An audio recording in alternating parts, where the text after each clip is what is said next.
Welcome to Hail to the Podcast, brought to you by Maize and Blue Review.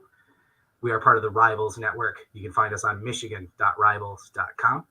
If you are listening to the podcast or watching us on YouTube, thank you. Just make sure you are liking, subscribing, and getting notifications for when we go live, especially on YouTube. We love the comments and the interaction. We're going to respond as much as we can during the program. So, let you know who is all here today. I am Trevor McCue, Senior Editor, Maize and Blue Review. I'm joined as always by the publisher and our insider, Josh Henschke, and then our literal Mr. Do-It-All. If there's a sport played at Michigan, this man knows it and covers it, Brock Heilig. So, gentlemen, how are you doing today? Good. Pretty good, yeah. Good. All right. So, obviously, today we're going to cover the game tomorrow, Michigan, Purdue, Big Ten championship game, and then some college football playoff implications. There's two big elephants in the room that we want to talk about real quick and just kind of get out of the way so we can talk about football. We have covered both of these pretty extensively over at michigan.rivals.com, but it'd be weird to talk about the game without addressing them, so we'll go ahead and get it out of the way. Number one, it was Ian Rappaport, correct, Brock, that reported Blake Corum yesterday? Yeah, Rappaport had it first.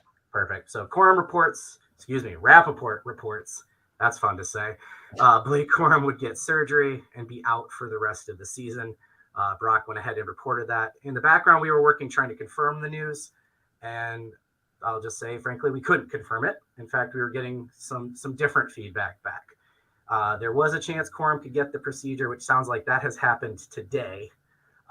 But in terms of being out for the season, we were hearing that they're still optimistic he could be back for the playoff, or maybe, more likely a potential national championship game. And we're starting to see some of the national reporters adjust their reporting as well to reflect the same. So, Josh, does that pretty much cover it, or is there anything you think you got to add on Corum there?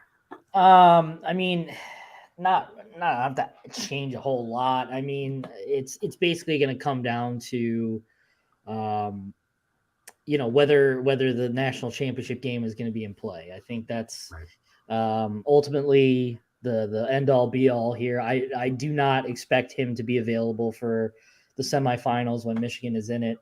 I think a lot of it is going to come down to how his knee responds to the procedure. I mean, again, we don't really know what the procedure is and what the knee injury is too. So, talking about that and talking about timelines, would be just pure speculation from our point of view. So, I mean, from everything that we've been told, like the general consensus is that it just kind of just depends on how Corum's knee responds to the surgery and his rehab and all that stuff. So, fortunately, all of that kind of lines up with, the national championship game, which is 5-6-ish weeks away. So I haven't definitively heard that he's done. But at the same time, I mean, it goes both ways. I mean, it's like if Michigan doesn't make the national championship game, then all right, then he was done in the first place. But, I think saying that he's done for the year is probably a good enough guess. If I would have to say, I think they're going to make the national championship game, but that's a conversation from down the line. But, it's just it's just all coming down the timeline, and they want to get it out of the way and then have him, do rehab and all that stuff on his own time. And we'll see what happens. I mean, so it's clear he's not going to play Saturday. He's not going to play for the semifinal. I highly, highly doubt it, unless he has some sort of miracle knee growth that no one knows about. But it just all going to come down to whether Michigan makes a national championship and whether that timeline lines up and, whether he gets cleared and all that stuff. But, knowing Blake Corum and knowing just the type of workout beast he is and how he was in treatment all week of the Ohio State week to get his knee, unfortunately not ready, but to get his knee ready for the game, kind of speaks a lot to how he's going to treat this process. And, ultimately we'll see. But, I haven't definitively heard that he's done. But again, that a lot of it depends on what Michigan does here the next month or so. And you heard for Blake Corum, right? That Blake was having a Heisman caliber season. I think there's a good chance if he had played against Ohio State and we saw the result we saw, might be talking about a Blake Corum over Caleb Williams debate, right? So that stinks. Yeah. And he's a team guy, and this is a team-oriented team, and he wants to be out there for his team. So, but at this point, yeah, it is what it is, and we'll continue to follow it. We did see Saturday against Ohio State that even with a banged-up hand, Donovan Edwards can step up, and that's what this team has preached all year. Next man up, right? So one guy we're not sure if a next man up is going to be necessary is going to be Mazi Smith. So that was the other breaking news yesterday, which the headline definitely caused some fervor across Twitter world when you see Mazi Smith felony gun charges, right? Yeah, so, right. Yeah. So as more and more information came out, and we had, again, some reporting on this at michigan.rivals.com before the Harbaugh and Ward comments came out. And I don't want to dig into this too much because neither one of us are legal experts. And, from a tribalism rival fan standpoint, this entire conversation's gotten pretty toxic, right? So at this point, what we know is Mazi Smith has a weapon that he purchased legally. He had gone through the process of being fingerprinted, going through the training and getting, the appropriate CPL license, et cetera. And he was transporting it in his vehicle when he was pulled over for speeding at least 5 miles per hour over, is what we were told. And he was forthright with the officer, explained he had it. And at that point, they took him back to the police station because he did not have his license yet, that his attorney clarified in court yesterday. He does have now. They processed him and released him. So he was not arrested. He was not detained in jail. A lot of people had some contention with the timeline of when these charges hit compared to, say, Imani Bates. The prosecutor clarified, had he been detained, they would have had 48 hours to issue the charges. Because he wasn't, they said, a month and a half timeline like this is pretty standard. So anyway, I don't know if this was a simple paperwork error by Mazi. I know he also didn't have his driver's license. I don't know I don't know the exact details. What I know is Michigan is confident that Mazi has been forthright with them, the police, everyone involved. They expect these charges to either be dropped or severely reduced. And as we heard yesterday, the judge gave Mazi full reconnaissance to travel with the team. He's got another hearing for December 8th, where I think there's a good chance this is going to be stapled and put away. So, yeah, at this point, it is what it is. And again, I don't know how to discuss it without much toxicity, but we'll hear more when we hear more. But I guess based on Ward's statement, or sorry, cutting you out on this one, Brock, I'm going to go to Josh one more time. But based on Ward's statement, this feels like Mazi's probably going to play, right? Yeah. I would be surprised if he doesn't. This is just a giant nothing burger at the end of the day. I mean, mistakes were made by Mazi Smith. Obviously, he's not, a no pun intended. He's a not guilty party in this. I mean, obviously, mistakes were made and unfortunate mistakes. But yeah, I mean, it's just a it is what it is. It's an unfortunate series of events, and I think that it's good that Ward and Jim are standing by their players. I mean, if you wouldn't see them standing with Mazi if he was guilty of something serious. If this was actually like a legitimate threat to society or whatever, they're not gonna stand up behind him. But Mazi means a lot to the program, means a lot to the team. He's a captain. Obviously, you want your captain out of the headlines and making smart decisions. And Jim Harbaugh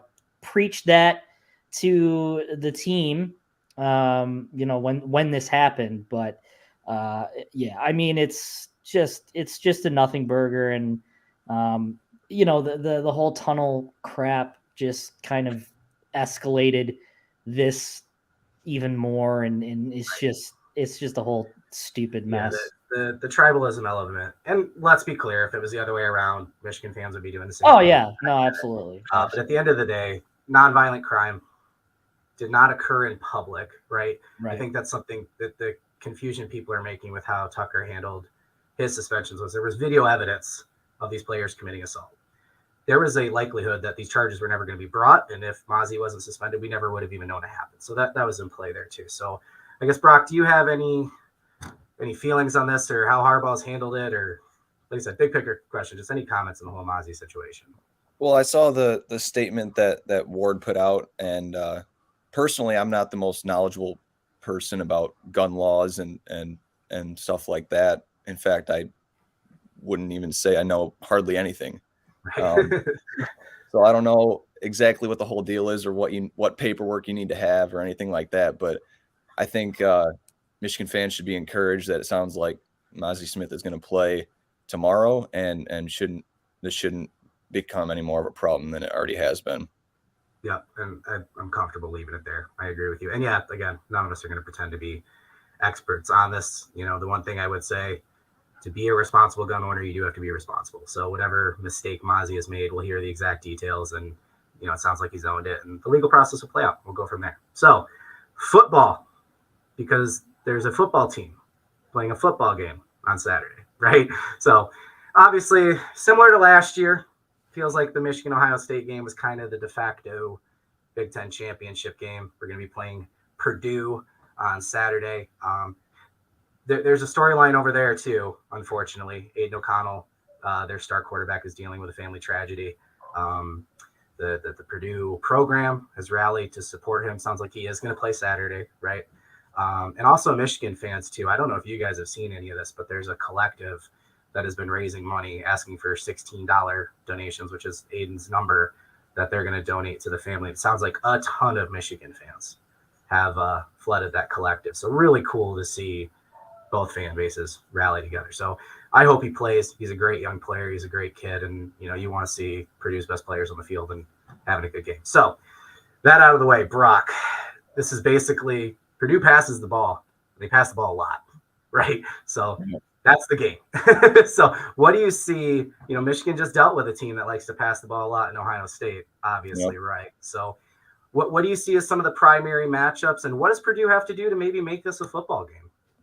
Yeah, well, they're going to have a receiver that just has the game of his life. Honestly, it could be Charlie Jones, I think is his name. But what did Sam call it, or Gus Johnson call him? Chuck Sizzle.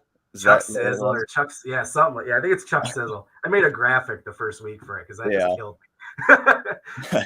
Well, it might have to be him and O'Connell and one of the receivers will have to put on a show, and it's going to have to be every bit of 200 yards, maybe even 250 if Purdue wants to have any shot of winning this game, because like you just said, Michigan knows how to deal with teams that like to pass the ball.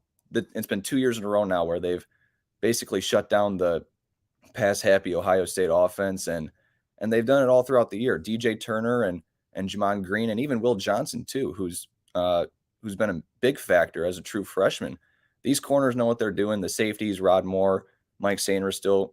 I just want to give a shout out to Sainristil for that amazing pass breakup in the end zone against Ohio State last week. That was probably one of the better football plays I've ever seen. But this is a good Michigan secondary, and Purdue's going to have to just have a receiver who exploits it and has the game of his life. I think that's pretty much the only opportunity the Boilermakers have of even being close in this one, in my opinion.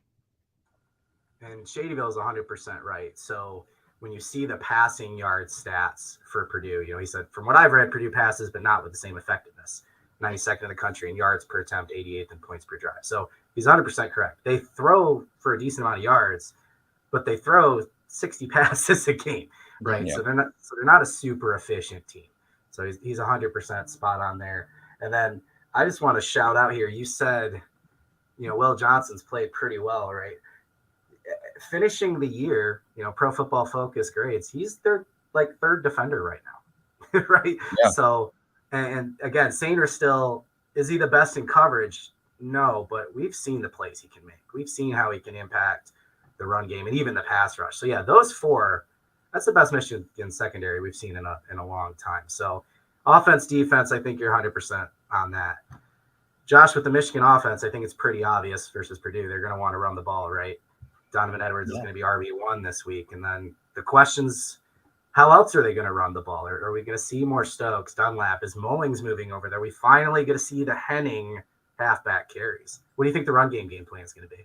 Yeah, I mean that's kind of interesting. I haven't really heard much about that this week. Obviously it's going to be a heavy dose of Donovan Edwards, probably some JJ thrown in there as well. I wouldn't be surprised to see they get the passing game going. This is the first time in a very long time that Michigan can really air it out without worrying about the elements getting in the way. They've had a couple of weeks, last couple of weeks where wind and weather has kind of impacted the downfield passing game, but we saw what it was like last week when things were humming, and Ohio State has an inexplicable defensive game plan for Michigan that totally blew up in their face. You absolutely love to see it.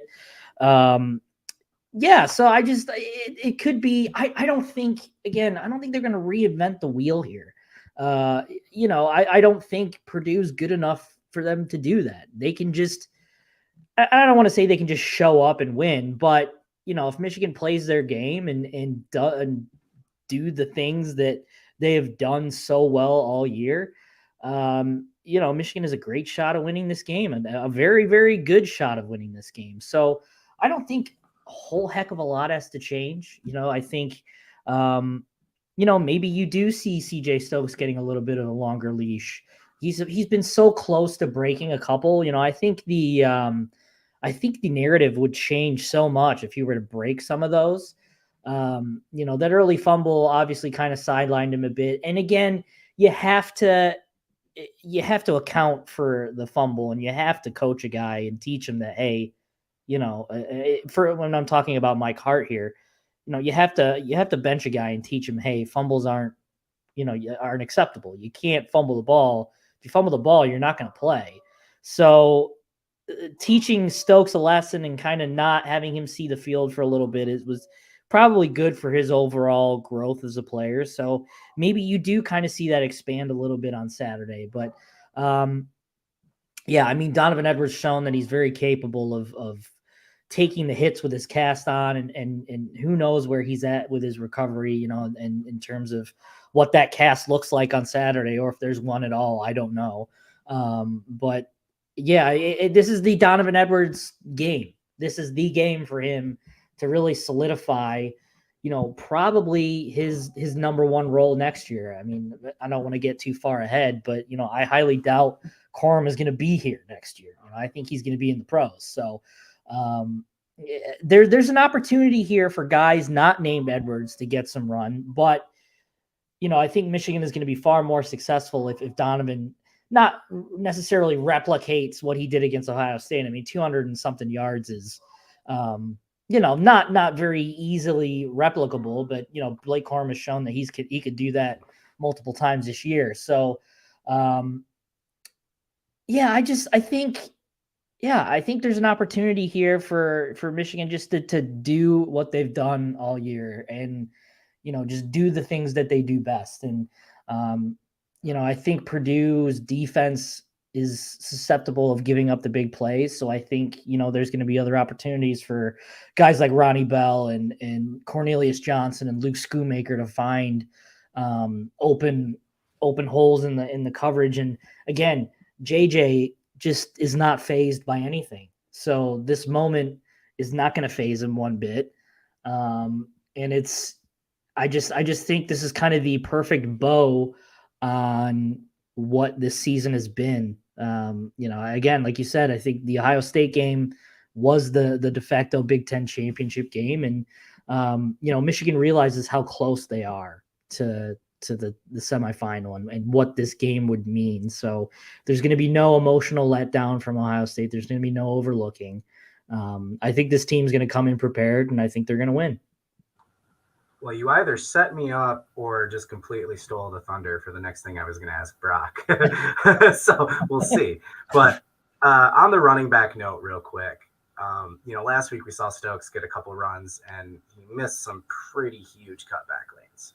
And then he essentially got benched. And I think it's not a matter of being, down on Stokes or thinking whatever. He's exceeded expectations as a freshman. And if you look back on Donovan Edwards last season, we saw the big passing game against Maryland and a little bit more use peppered in against Ohio State. And then obviously he had, kind of a fun day in the Big Ten championship game. So if Stokes were to get more run in this game, that would kind of put them on line with what we saw from Edwards last year. So that's not too crazy. And you know what? They're in a position, or have been at least this year, with Corum and Edwards, that when he had that fumble against Maryland, they could bench Stokes, right? They could really use his freshman season to train him and grow him, and because he's probably RB2 next year, right? Because like you said, Corum's not coming back. So I don't think it's a matter of being low on him. I think it's just a matter of taking advantage of this opportunity. Brock, what I was going to ask you, and what he kind of hinted at, is the hangover, right? That was the talk last year, big part of the narrative. Michigan beats Ohio State first time in blah, blah, blah forever. You know, the environment at home, the crowd rushing the field, etc. Was Michigan going to go into this Big Ten championship game against Iowa looking ahead to the playoff and potentially lose, right? I don't think we hear a lot of that narrative this year because they proved it last year. But what do you think is the mindset of this team right now heading into their second Big Ten championship game and another college football playoff and potentially a national championship game on the horizon? Yeah, well, I think J.J. McCarthy put all those looking ahead narratives and kind of falling asleep narratives to sleep after the Ohio State game when he straight up said the job's not finished. Like there's bigger goals than beating Ohio State and going 12-0 and probably winning the Big Ten championship. This team has the national championship on their mind, and I feel like they can do it, and I think they know they can do it too. And I feel like they see Purdue as just another roadblock in their way, and I don't really suspect that Purdue's going to give them much of a fight and kind of get them off of that roll. I want to go back to one thing that Josh said when he was going on about the different environments that Michigan's had to play in. If you look at the rest of the year, and assuming Michigan wins tomorrow, they'll go and play likely in the Fiesta Bowl, if I remember right, in Arizona. And then if they win there, they go to I think the national championships in LA at SoFi Stadium. But all three of those games are indoors. So Michigan won't have to worry about weather, even though they played well in bad weather games this year, with the exception of Illinois when it was like 10 degrees outside and they snuck by with Jake Moody's field goal. But the rest of the games this year are indoors. So there's nothing that's going to phase J.J. McCarthy. Like Josh said, he's locked in and he's ready to go. And I think he knows that this team can win the national championship. No, I agree completely. And look, it is a good bad weather team, right? But there's something about knowing that's not going to be a factor and you get to just play your game, right? Whichever team you are, right? So I agree with you there. It's going to be nice to have that. The last roster related thing I want to touch on, Brock, I'm going to ask you this one too before we kind of get into the more bigger picture CFP stuff that's hanging out there. Harbaugh kind of said that they didn't do anything different against Ohio State. They played the game they were going to play, and the deep ball was an element, blah, blah, blah. But I disagree completely. I think Cornelius Johnson being utilized as the deep threat was a massive change. And we saw him use that way a lot more last year. But through the first 11 games of the year, if you looked at average depth of target, he was like 7 yards. So that means the average depth he was on his route when the pass was thrown to him was like 7 yards. Roddy Bell and Roman Wilson are like double that, right? So putting Wilson in the slot, Bell coming back on the outside, it kind of took away that deep threat from Cornelius. And then against Ohio State, it was him and Colston and Loveland. And hey, look, there you go, right? A couple of those routes Cornelius ran too, especially his deep touchdown, not the dig route that he turned upfield, but the actual post. Put dude on skates, right? So do you think that's, Brock, for you? Is this a light bulb moment? Is Cornelius going to go back to being the deep threat for the rest of the season here? Or do you think we're going to see more of this type of passing game we saw the first 11 games that everyone – wait, sorry, pause. I know, I had to bring this up. It's cracking me up. All right, got a comment here. It's about to drive me crazy. What the hell is the pattern on Josh's hoodie? This is why, for you listening on Spotify, you folks are lucky. Josh has got the grandma couch going on right now. So I thought it was slabs of meat. Then I thought it was flowers, and now I just gave up I'm red, dude. That's hilarious. All right. I should have put. I need to get one now that has slabs of meat on a sweatshirt. The Lady Gaga hoodie, right? Just wear it around. Slabs, just good old, just big things of beef, all on my sweatshirt. But to answer the question, there but we can just pretend they're slabs of meat. It's fine. All right, slabs of meat hoodies. So yeah, Brock, wide receivers, Cornelius Johnson. Anyway, do you think we're going to see more of the passing game similar that we saw in Ohio State? Granted, I know they were playing cover zero, blah blah blah, but just in general, more what we saw in the first 11 games. I think we could. And, we talked all season about how Michigan might be saving some stuff for Ohio State and they're keeping the playbook closed and they're going to open it up against the Buckeyes. And I feel like you're kind of sitting there watching Cornelius Johnson run into the end zone on 2 straight offensive plays. And you can't help but think that maybe they did save a little bit. And I don't know if they're going to go back to what they did in the first 11 games of the season and just run the ball down your throat and throw those short little balls to the receivers, or if they're going to keep the playbook open and let Cornelius Johnson run wild. But yeah, like on that one play that you mentioned, I think it was Lathan Ransom. I mean, Cornelius Johnson just spun him around and he was lost. Yeah, Mr. Ransom had a bad day. So yeah. And so in a lot of highlights. Right. Yeah. And so maybe we'll see a little more of that from Cornelius. And there was even one play too. It may have been that same play where Roman Wilson put a guy on the ground. And so, that was the first TD, that dig route. Yeah. JJ had to get rid of the ball quick, but yeah, if he would have had any time, Wilson, he posted that video on his own Instagram or whatever, where he stomped his feet. He was so mad because he was so open. And then he just ran with Cornelius to the end zone. But we'll see if they, if the receivers can continue being those downfield threats, or if they kind of go back to their bread and butter and running the ball. We'll see. Yeah, I think I was so happy for Cornelius. He's a guy I hyped a ton as a recruit, so I've kind of tied myself to him because the better he does, I can be like, see, I was right. So I was glad to see him get the deep shots, and I hope they continue to use him like that. He's a great route runner, and we saw it against Ohio State. So, all right, we've hinted at it a little bit, and we got to talk about the big picture college football playoff, right? So, number one, Georgia's playing LSU, right? The narrative going into that was, what if LSU wins? And they blew it with Texas A&M. I don't think anybody expects Georgia to lose that football game, right? If they do, they're still in. But at this point, we're going to assume Georgia wins, and they're probably the 1 seed. I think I wrote a column about why I thought Michigan should be, but let's assume Georgia's there at 1. Michigan, we're pretty comfortable they're going to beat Purdue. And unless something unbelievably crazy happens where they lose by a significant margin, they're probably in 2. We'll pencil them in at 2. So things get interesting with 3, 4, 5, and apparently 6. I don't know why Alabama's in this conversation other than ESPN trying to put them there. So I'm not going to put them in this conversation. I'm going to acknowledge other people are. I think that's crazy. So whatever. TCU is undefeated. And again, I feel like they should be conference champs, but they've got their game with Kansas State. Again, probably expected to win. If they lose, I think they probably still get into, right? But the big one's tonight, USC and Utah, right? They have a 1-point loss to Utah early in the season.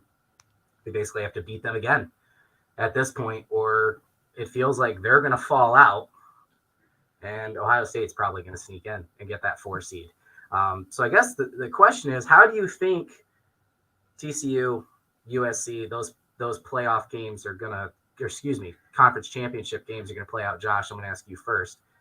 How do you think they're going to play out? And if there's a scenario where one of them loses, should it be Ohio State that gets in? And do you want Michigan to play Ohio State again? To answer the last question, no. I mean, I guess I would say yes, if only if it was a national championship game. That's the only reason I would want them to play each other again. They don't deserve to be in. They got their chubby little butts spanked by Michigan last week. Hard, okay? They don't deserve to be in. They're soft. They're soft. They don't deserve to be in. So give me, Brock was worried about what he was going to say. No, they're soft. I was saying a few weeks ago. You remember that time during the last couple of podcasts where I said, I'm going to say something, but never mind, I'm not going to say it? They proved me wrong. They proved me right. They're the bunch of soft as baby poop, right? So just a diaper loaded with it. USC and TCU are going to win. I have this weird thing about rematches that like if someone plays in a rematch, if they won the first time, they somehow lose the second time. I don't know why. I don't know why. No, you're 100% right. It's Yeah. real. The losing team has a huge advantage and more often than not wins rematches. Yeah. Yep. And so I think USC wins this game. And I'm rooting for USC to win because, you know, they're going to be all these, you know, people pro OSU that's going to try and get them in there because USC loses. But yeah, I think USC wins. I think TCU wins. And I love the matchup against TCU. I love it. And that's I'm rooting like hell for that to happen in the semifinals. Give me a Big 12 defense any day of the week against this team. Oh my God, it's going to be great. It's going to be excellent. It feels like Michigan got kind of a weird draw last year because they didn't want Georgia and Bama playing in the semifinal. And you're thinking if they would have played Cincinnati first, you know, granted, Georgia wiped the floor with them. Michigan wasn't the national championship team last year. We know that. Right. But it'd be nice to see them get. And TCU is probably underrated even at undefeated. They're a better team than people think. But you're right. I mean, just matchup on paper. Yeah, that's a good matchup for Michigan. So yeah. Brock, similar feelings. How do you see TCU, USC going? If Ohio State slides in, should they? And just big picture, the conference championship games, the fact that I'd sit out. Can you do that? Can I say I don't want to play in this game? What do I get to gain from it? Right. Right. Yeah. And see, I'm kind of torn on this whole situation because in my opinion, Georgia's in, Michigan's in, and TCU is in. I don't think personally, even if TCU loses to Kansas State, that they should be out because they'll be 12-1 and they'll have more wins than any other team that could be thrown in there. So it's my personal opinion that those three teams are in, and I do think USC is going to beat Utah tonight. And if they win, they're in. So I think those are the four playoff teams. But where it gets tricky is if USC loses, because then you got USC at what 11-2, and so then both losses to Utah. Yep. Right. Yeah. So you got USC at 11-2, Ohio State at 11-1, and then, like Josh said, or maybe it was you, Trevor, Alabama shouldn't be anywhere near the conversation. I'm going to go off on a little rant here about Alabama.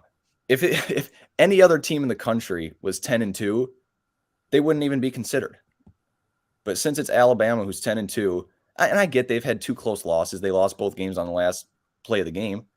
But still, it's two losses. No two-loss team has ever made the playoff, and they're not even going to be in their conference championship game. So in my opinion, it's a 5-team race, and I don't even think Ohio State belongs because they just got destroyed by Michigan by 22 points on their home field in front of 106,000 fans, and everyone watched it. There were 17 million viewers who watched Ohio State just get destroyed by Michigan. So the problem becomes if USC loses, then who's the fourth team? Because I think they'll put in Ohio State. And do I think it's right? No, but it's what's probably going to happen. And this is where it becomes a problem because then you get three teams who are in, and then there's basically someone who's gifted a fourth spot when they probably don't even deserve it. USC doesn't deserve it. Ohio State doesn't deserve it. And Alabama doesn't deserve it. So I feel like at that point, it should just be a 3-team playoff and just have Michigan, Georgia, and TCU all play a round robin or something. But this fourth team, that'd be kind of fun. Yeah, but this fourth team or fourth spot in the playoff, it's just mind-boggling to me how we can't find a fourth team to be in here. But I think that'll all be fixed if USC wins tonight, which I think they will. Yeah, for sure. And the brand part of it that you brought up with Bama, Michigan probably gets benefit of brand pretty often, right? So I'm not going to pretend they don't. But if any other team had an undefeated regular season, a Bama, a Clemson, whatever, instead of it being TCU, is anyone talking about them not being in? if they No. lose that conference championship game, right? And if TCU, well, I guess it's an SEC team, right? So pick Kentucky is 10-2 with losses to Tennessee and LSU, like Bama has. Is anybody talking about Kentucky getting into the college football playoff, right? Nope. And I know Alabama's done what Alabama has done, which is arguably the most dominant stretch in college football history. But we got to look at it year to year, right? So shout out them turf coming through for us. Toski the GOAT, no cap. We wondered if it would happen. It did. We should have taken bets. Fantastic. So yeah, I don't want to play Ohio State again, not out of like a fear thing or anything. If it had been close, if it had been 2006, where we all wanted a rematch, right? Yeah. Where Michigan loses by 3 on a road field, right? Not to bring betting into it, but 3 points is the home field advantage, right? So yeah, let's see that on a neutral site, right? Michigan's done what they need to do. And if Ohio State were to get in and somehow win it or beat Michigan in whatever scenario, that just doesn't sit right with me after what Michigan did in Columbus, right? I will say, you end up with Michigan, Ohio State in the national championship. There is no doubt that'll be the most watched college football game in history, right? You just had 17 million people watch the regular season game. So that would be insane. So yeah, the expanded playoff is coming in 2024. We know that officially now. That's going to improve the conference championship games in a way that now they're playing for a bye, right? Or in Purdue, Kansas State, Utah's case, much like college basketball, they're playing for an automatic bid, right? Now you're 9-3 in the playoff because you won your conference championship. So until then, this just feels like a useless exhibition to me. So anyway, going to button it up with one last thing for the Big Ten championship game. Give me your X factor for the game, or who you think the MVP is going to be for Michigan versus Purdue. And if you remember your score prediction that we posted today, feel free to drop it in or come up with a new one. Who cares? Josh, who do you got? X factor, player of the game, final score. What do you got? Yeah, let's just throw it at the wall here. I think my prediction was 41-17. And I stand by that. And I think, oh man, the X factor. There's so many that could be possible, offense and defense. I mean, the obvious one is Donovan Edwards. I mean, that's the duh one. But I think the X factor here could be JJ. They really could get him involved with his legs, and they could certainly allow him to air it out. I think the Lucas Oil Stadium atmosphere and weather is going to be perfect on tomorrow. So, perfect airing out weather for JJ. So, give me JJ McCarthy. I think he's going to have a good day and really kind of cement himself as that, Michigan legend status that Jim Harbaugh's been talking about. I love it. Brock, who do you got? And bonus point to Josh, he did guess his score prediction correctly. So, Brock, if you can name an X factor I like better and get your score right, you will win the game. Go ahead. Well, I remember my score prediction. It was Michigan 49, Purdue 20. Oh, and we're tied, boys. Who's your X factor?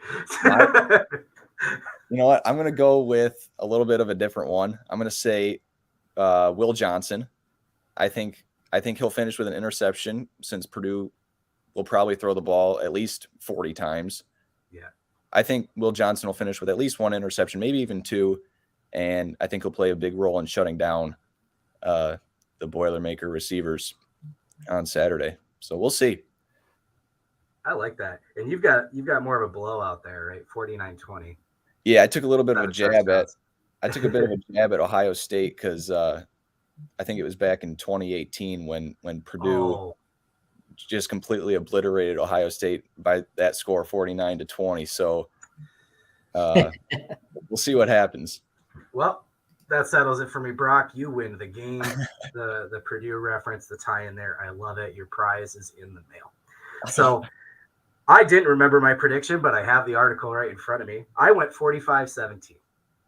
So I do think Michigan wins comfortably. I do think it's going to be similar to every game we've seen this year, where our message board is going to be screaming during the first quarter, maybe early into the second, because Michigan doesn't come out guns firing, and then second half they're going to shut them down and run away with a back-to-back Big Ten championship, which is pretty remarkable, right? In terms of sole Big Ten championships, first time since I think 91, 92. They went back-to-back 03, 04, but shared, right?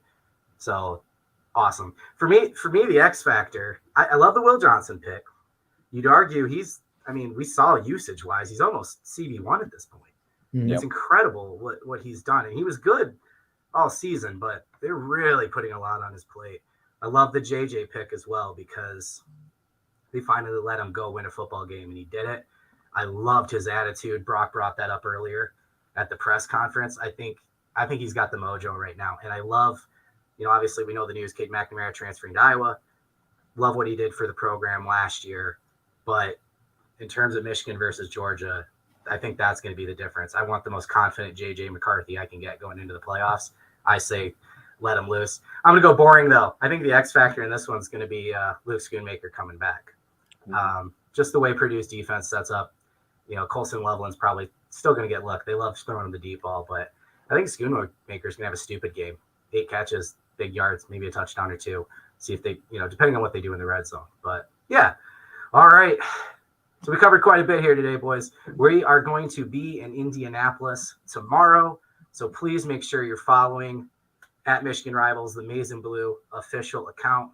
Make sure you're following myself at Trevor McCue, our Intel Insider Publisher King, at Josh Henschke on Twitter. And then also, obviously, Brock Heilig at Brock, Heilig on Twitter as well. We're going to be posting tomorrow pictures, information, and again, we're going to have live threads going at michigan.rivals.com. So make sure you're heading over there. Again, otherwise, thank you for following. Please keep in touch all weekend with all of our game day coverage, and we'll be back with another Hail to the Podcast next week, talking about Michigan's next playoff matchup, more than likely, right? All right, everyone. Thank you. Have a great Friday.